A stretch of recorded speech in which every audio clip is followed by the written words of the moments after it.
What's good, everybody? It's Sage. We're back in this show, and today we're gonna be watching every funny moment in Dexter by Dexter Time. And I haven't watched any of this dude's content yet, but I'm hoping it's not AI. Incredibly serious at times. It's not AI. We chilling. All right. So, anyways, we finna hop straight into this show. It's something new. I haven't tried reacting to anything Dexter like, but I've been watching that joint recently, and I was like, why not?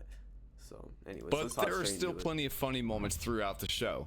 Today, we are going to list the funniest moments we can think of, starting with one of the earliest laughs of the series, Dexter asking if Sergeant Dokes is Jewish. Dexter Season 1, Episode 1, Dexter. Sergeant Dokes never trusted Dexter.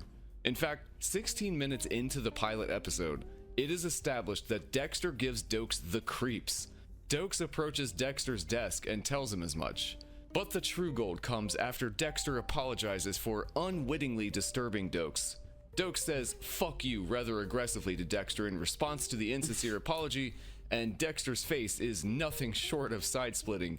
He offers an inarguably funny "okay" before asking the sergeant if there is anything he can help him with. Dokes demands that he draft a report on a case he's been working on before sarcastically asking Dexter, "You think I'm here to invite you to my nephew's bris?" Not missing a beat, Dexter responds with one of the funniest lines of the series, "I didn't know you were Jewish." Dokes is not amused, tells Dexter to shut the fuck up, and directs his report as needed. "You think I'm here to invite you to my nephew's bris?" "I didn't know you were Jewish." "Shut the fuck up." From the conclusion of Season 2, we know that Dokes would meet a brutal end, but he offered many hilarious tidbits during his brief time on the show. A fan favorite, James Dokes was complex, difficult, but lovable, and obviously a bit of a card when he wanted to be. After all, his titular line, "Surprise, motherfucker," Surprise, motherfucker, became such a popular meme that some people use it without even knowing the origin. He can be effortlessly funny, and even when he isn't trying to, he can create unforgettable moments that leave us all wanting more. But he's not the only character that makes us laugh. Dexter tries to tear up. Dexter Season 1, Episode 5, Love American Style. One of Dexter's defining traits is his difficulty empathizing with other people's feelings, as well as an inability to feel certain emotions himself. On many occasions, I'm not even gonna lie, bro. Not on no crazy stuff. I low-key be doing the same thing. I thought that stuff was normal. Like, I don't know, bro. Like, not being able to fully, like, understand how somebody feeling or something like that, or not being able to feel an emotion yourself. Like, I'll be sitting in a room and everybody, like, laughing and shit, and I'm just sitting there like, damn, that shit funny. But I'm just thinking it, though. Like, I don't be, showing my emotion type shit. I think I could, like, maybe sometimes feel him. It's just that it's a rare occasion. But I kind of feel what he's speaking there. Close to Dexter have tried to express complex emotions to him, but he rarely seems like he understands. The most Dexter can usually muster is some form of guilt or embarrassment over this social disconnect. And even though it may make some of us cringe, his attempts to fake his emotions can come out in some side-splitting ways. His connection with Rita, for example, appears to be one of convenience when it is first introduced. She's perfect because Rita is, in her own way, as damaged as me. He appreciates the fact that she is damaged like he is, and finds it comfortable to be around someone as averse to emoting as he was. Rita didn't pressure Dexter to be different. She seemed to enjoy that he didn't want to move too quickly and genuinely preferred his detached attitude towards sex. But after one particularly hard day for her and a friend from work, she called him seeking emotional support, and he was able to fake it, but not completely.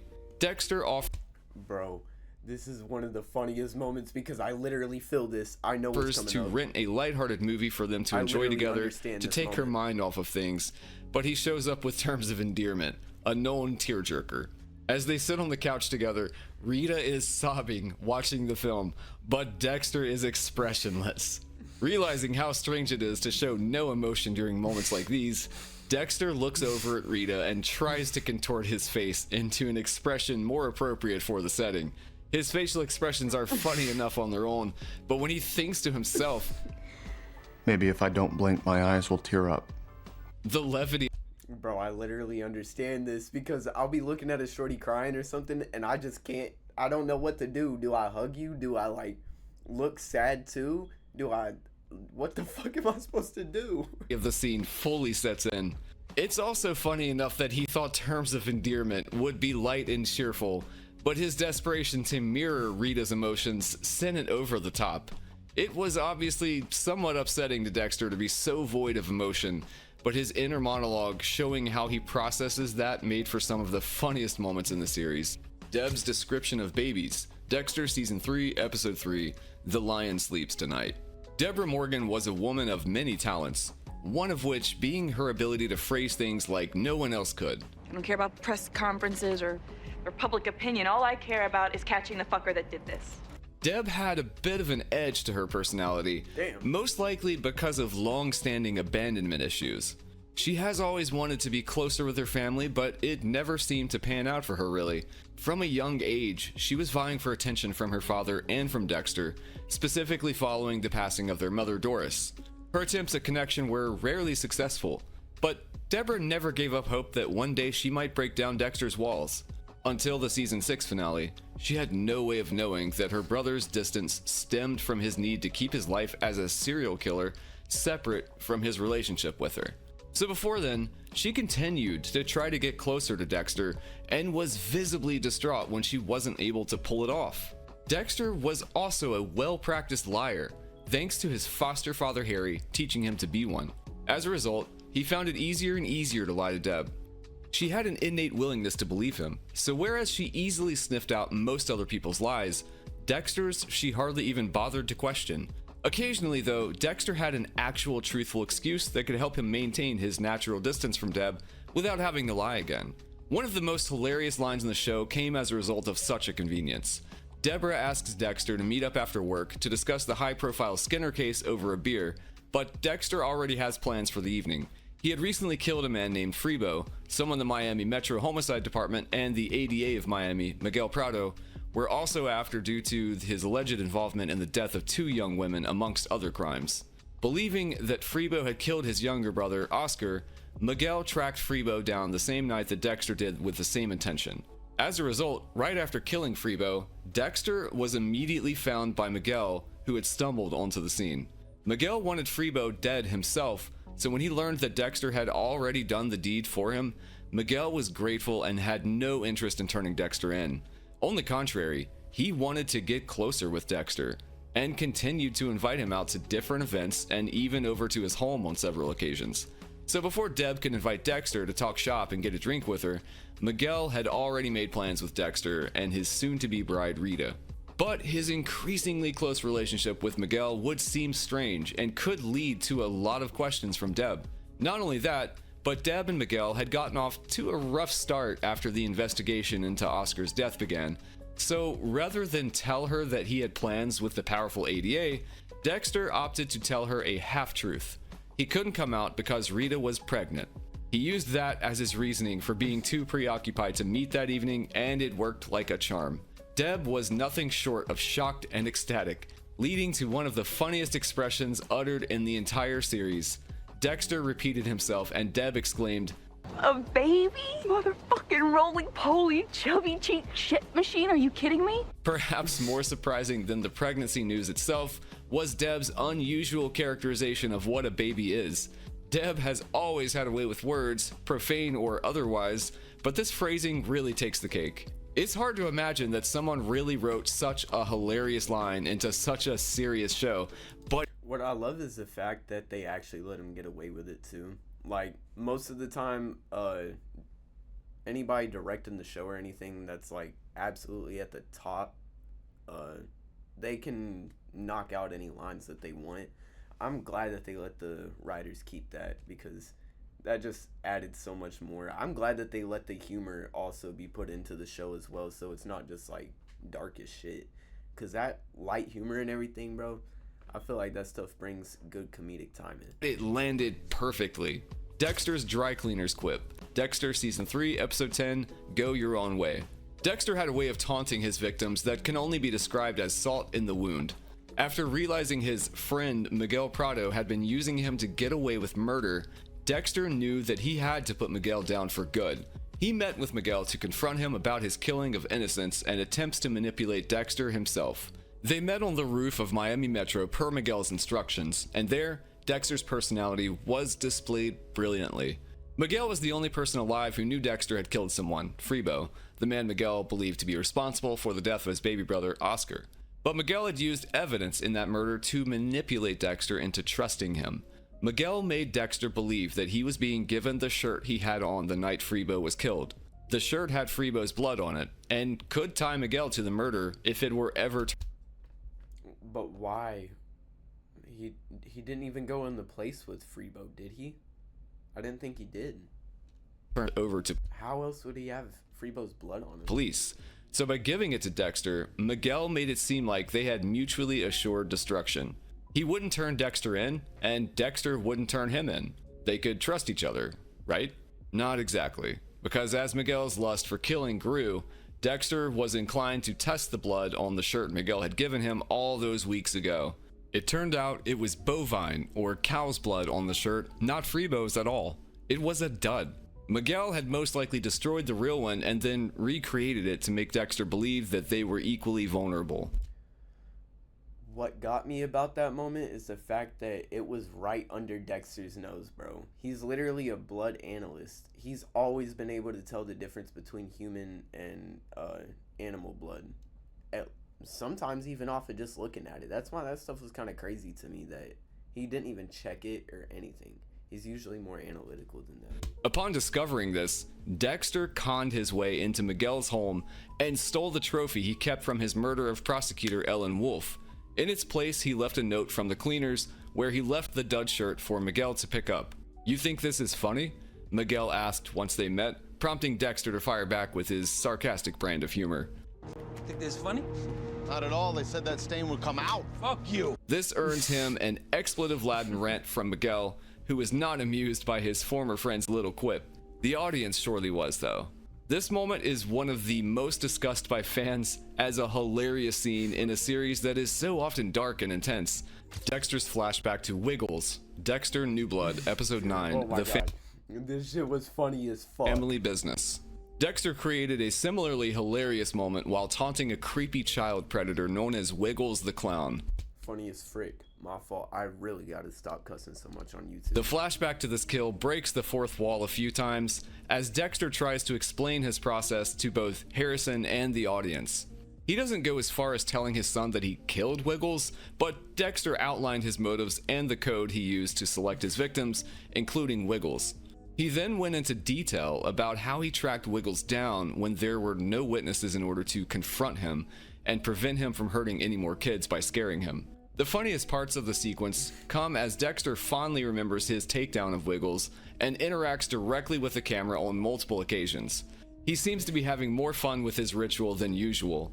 He subdued the killer clown while wearing a clown nose himself, and then playfully knocked the bright red nose off of his face while smiling directly into the camera. The true It's just, the whole entire scene's just funny as fuck. kick of the scene comes when he wakes Wiggles back up. As usual, the killer feigns innocence, claiming not to know what was going on. Dexter breaks the fourth wall again, looking This at the guy. camera with a sly grin and This saying, guy. They always say some shit like that. almost every time Dexter has someone on his table, they start off pretending to be completely innocent. What's funny is the flippant attitude Dexter has developed towards this pattern. He all but rolled his eyes and then demanded that Wiggles stop clowning around. Finally, Dexter showed Wiggles the photos of his young victims and then finished him off for good. Again, Dexter does spare Harrison from the fact that he killed the clown, or anyone else, which makes the moment seem less intense than other kill scenes in the series. Mocking Speltzer, Season 7, Episode 4, Run. When Dexter takes down the demented woman killer Ray Speltzer, we get another glimpse at his humorous side. Speltzer was a sick man who trapped women in a horrifying maze he'd constructed himself. He chased them through the dark maze, knowing they wouldn't be able to find their way out, and beat them to death before taking one of their earrings as a trophy. Dexter and Deb were both interested in taking Speltzer down, but he managed to slip through the cracks of the justice system time and time again. Deb knew by that point that Dexter was a serial killer, but she did not approve and really wanted him to quit. Dexter knew he couldn't do that, and instead sought to get Deborah on board with the idea of him taking out Speltzer. Initially, she is entirely against it, wanting to bring him in legally. But after Speltzer killed one more woman on Deb's watch, she accepted that Dexter had to do his thing and take the killer out permanently to save innocent lives. Dexter, of course, successfully tracks Speltzer down in due time and gets him strapped to his table. I'm not gonna lie, bro. Deb was a W sister. Like, bro, imagine, like, not even just a sister, like, anything like that in specific. Imagine having a sibling or a friend like that dead stick with you like that, that no matter what the fuck you did, they just gonna be like, man, just do your fucking thing, and then you better quit that shit later. Like, that's a real one, bro. Even though it's, like, some kind of fucked up shit. I mean, it ain't even that. I don't even want to get into the morality side of it, but, bro, I feel like in her line of work, it's not really way too evil, like, you know, to be killing criminals. It's not even like criminals, not like people going out and selling weed or something. Like, it's serial killers, and, like, yeah, serial killers. That's basically it. He's killed a couple innocent people, but it's always been like an accident. It's never been an ulterior motive. Just as he had so many murderers before him. When Speltzer comes to, he is understandably startled by his predicament and begins screaming and jerking around beneath his restraints. Dexter watches from a nearby platform, but hops down and rushes over to mock Speltzer to his face as he lay on the table screaming and thrashing about, powerless. Feels good. Fans love this scene because Dexter is again having fun with his ritual and That probably is one of my favorite scenes. Like, that's gotta be second. also making fun of a man who truly deserved it. It was like watching a bully get bullied, but funnier because it's Dexter doing the mockery, jumping around and showing more emotion than he usually ever does. Also, it shows the futility of all of Speltzer's rage. He had reached the end of the road, and all the brute force and intimidation in the world couldn't save him from Dexter. The elimination of Speltzer was very satisfying given what he'd been doing to innocent women. And it wouldn't be the first time Dexter went out of his way to personally offend one of his victims to be. Not the Clapton. Dexter Original Sin, Episode 4, Fender Bender. In fact, Dexter's desire to antagonize his targets came up constantly, and it often manifested in very funny ways. For instance, in Episode 4 of the prequel series, Dexter Original Sin, Dexter had his sights set on a man named Anthony Mad Dog Moretti. Mad Dog was a retired hitman for the mob with a reputation of having completed as many as 200 kills while he was active. After a bit of investigation, Dexter found out that Mad Dog wasn't retired after all. Dexter dug into the killer's background and discovered new evidence that linked him to a man who had not been killed yet. First, Dexter met up with Mad Dog under the guise of being a potential customer looking to charter the killer's boat. Later, Dexter broke into Mad Dog's home and found a shredded photograph of a man named Omar Reyes, confirming that Mad Dog was likely still active as a killer and planning to murder again soon. During the boat trip, Dexter subtly interrogated Mad Dog about his past, but Mad Dog is cagey and suspicious, so the conversation didn't go very far. But the fact that Mad Dog had information on Reyes indicated that he was not his latest victim, but was slated to be his next. Dexter struggled to get Harry's approval to target Mad Dog. After all, Mad Dog was a seasoned killer and Dexter had just started out. But with Ooh, that's like being a level 1 and fighting a prestige master, bro. Like, that's crazy work. a bit of convincing, Harry recognized the need to save the next potential victim from Mad Dog. He caved He was like, you know what, Dexter? Game is game. and agreed not to get in Dexter's way, but begged him to be careful. However, it seemed that Dexter had other plans. Dexter snuck up on Mad Dog at his house and took the time to set up a kill room there after he had his target subdued. He ambushed Mad Dog, recklessly knocking him out with one of the many expensive guitars the killer had collected. However, Mad Dog regained consciousness as Dexter was setting up and attacked before he could be fully tied down. The two killers ended up tangled in a violent struggle as Dexter attempted to get Mad Dog unconscious and back on his table. During that struggle is when Dexter took the time to add insult to injury in hysterical fashion. He raised one of Mad Dog's prized guitars over his head, preparing to hit him with it as he'd done earlier, but hilariously Mad Dog yelled out, "No, not the Clapton!" It was as if he wanted to preserve his guitar as much as he wanted to preserve his own life. Dexter stopped for one moment and glanced at the instrument in his hand before smashing it in a rage right in front of a distraught Mad Dog. Mad Dog managed to headbutt Dexter and escape the house, which left him running down the street in his underwear. This is also a funny sight to see, but it ends in the blink of an eye when Mad Dog is hit by an oncoming truck and killed instantly. Though he was only in the show for one episode, Mad Dog's brash personality and confusing priorities made for quite a funny and engaging addition to the show. Dexter's dance moves. Dexter Season 6, Episode 1, Those Kinds of Things. Yeah, I mean, that was, I don't know, that wasn't even that funny. I ain't gonna lie, that was just kind of sad. And that brings me to the question, who says serial killers can't be multifaceted? Dexter is often seen as brooding, aloof, and detached. But when it comes to completing his kill ritual, he can fake almost anything. As Season 6 opens, Dexter has his sights set on an old classmate of his, Joe Walker. Dexter believed Joe killed his own wife and got away with it years ago.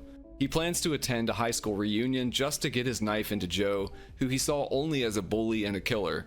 Deb is surprised that Dexter is interested in attending a high school reunion, commenting that Dexter is the only person she knows who hated high school more than she did. But she didn't investigate too deeply, and Dexter was able to go to the reunion without raising any more alarm bells. Once there, it turned out that many people actually remembered him. They offered their condolences, having become familiar with the story of Rita's death from the news.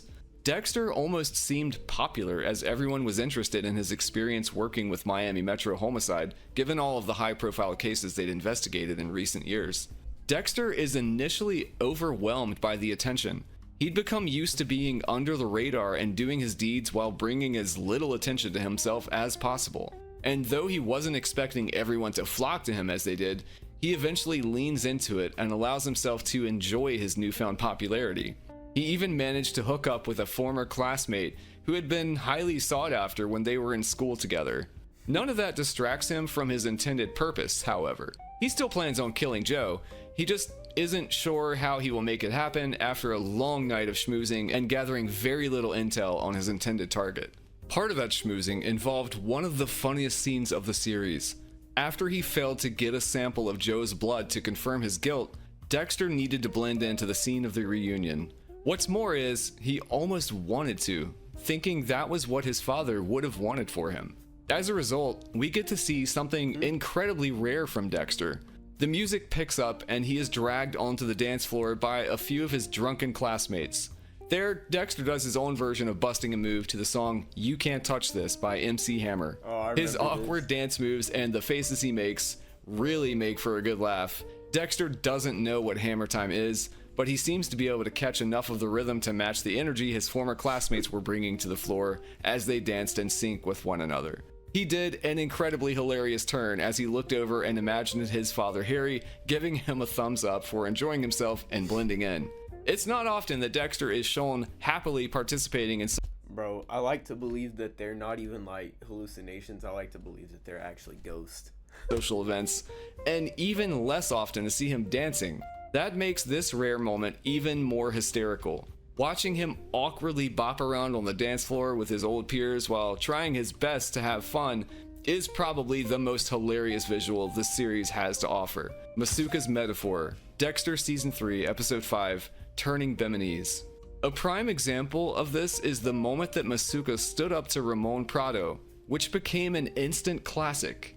The unhinged older brother of Miguel Prado, Ramon, was incensed by the death of his youngest brother, Oscar. He was hellbent on solving the case and bringing someone to justice for his baby brother's death. He consistently overstepped the bounds of his role as a lieutenant and as a victim in his pursuit. Eventually, he would drunkenly attack Dexter in a public space in front of several police officers, resulting in a suspension. But before that, he continued to berate the crew at Miami Metro. Wait a minute, suspension? What has he done for PD that's allowed, bro? You're literally pointing a gun, your police-issued gun, at your colleague while you're drunk. I mean, I know they're all friends and everything, but come on, bro. That is not a let bygones be bygones moment. And go over their heads to get to the bottom of his brother's murder sooner than he thought they'd be able to. In one of these instances, Ramon had evidence processed at a lab outside of Miami Metro. He then showed up triumphantly one day, trying to use the analysis of that evidence to guide the investigation in the way he saw fit. Naturally, the detectives of the homicide department were offended by this show of arrogance and pushed back. Ramon wanted to connect a separate homicide to Miami Metro's investigation into Freebo and the Skinner. This would intertwine the two precincts and allow Ramon to be a lead on his own brother's case. For some reason, he did not trust Miami Metro to solve the case on their own, at least not in a timely fashion, and that spurred his desire to be personally involved in bringing the perp to justice. Still, it was in poor form and out of his jurisdiction. He continually antagonized everyone at Miami Metro and insulted their abilities, but it was Vince Masuka's own forensic analysis that shut Ramon's plan down. When Ramon Oh, this is back whenever what's his name, Yusuka, bro, he got pissed off at everybody in the office because they started, like, I don't know, treating him bad, bro. They was just bullying his ass. So then he started, like, acting regular and all polite and everything, but he started being a little bit nonchalant here. He was being a little bit of a dick. arrived with his inaccurate forensic analysis, Masuka stood up to him and pointed out the facts of the situation. Masuka's analysis had identified cotton fibers in the airways of Ramon's allegedly related victim. The Skinner case was centered on an unknown killer who partially skinned people while they were alive and then strangled them to death. Ramon's victim had been smothered, not strangled, and they had been skinned posthumously. This indicated two completely different MOs, which suggested two separate killers. The cases were not connected in any way. This meant that there was no way that Ramon could come in and micromanage the investigation into his brother's death as he'd hoped. In one last desperate attempt to connect his victim to Miami Metro's case, Ramon says that Masuka's analysis was just his opinion. Masuka Just his opinion? calmly shut him down like only he could, and provided us with an unforgettably hilarious line in the process saying, "That's not opinion, that's science." And science is one cold-hearted bitch with a 14-inch strap-on. It was a wrap after that. Ramon had to accept defeat and leave the detectives to And what made it better is, like, right after he said that, he went back to being himself. Like, that's all it took. conduct their investigation as they saw fit without his influence. Like, because everybody in that office was taking up for him, too. They was saying he's literally, like, the best of the best as far as their forensics go. Even though, you know, we do got Dexter, too. Masuka was well known for offering hilarious one-liners throughout the series, but this line is just a one-of-a-kind gem that you wouldn't catch in any other show. One of my other favorite ones is, I forgot what it was. It was some type of mummification or some shit, but it was about funny as heck. Anyways, let's see. That was Dexter time. I hope y'all enjoyed the video. I'll leave a link to his channel and everything in the description. The original video and all that. I don't know, bro. I thought that was a pretty calm video. I might actually, you know, again, subscribe. I think I'm finding some, you know, cool people to watch. But anyways, y'all, I hope y'all enjoyed that shit, and I'll see y'all in the next one.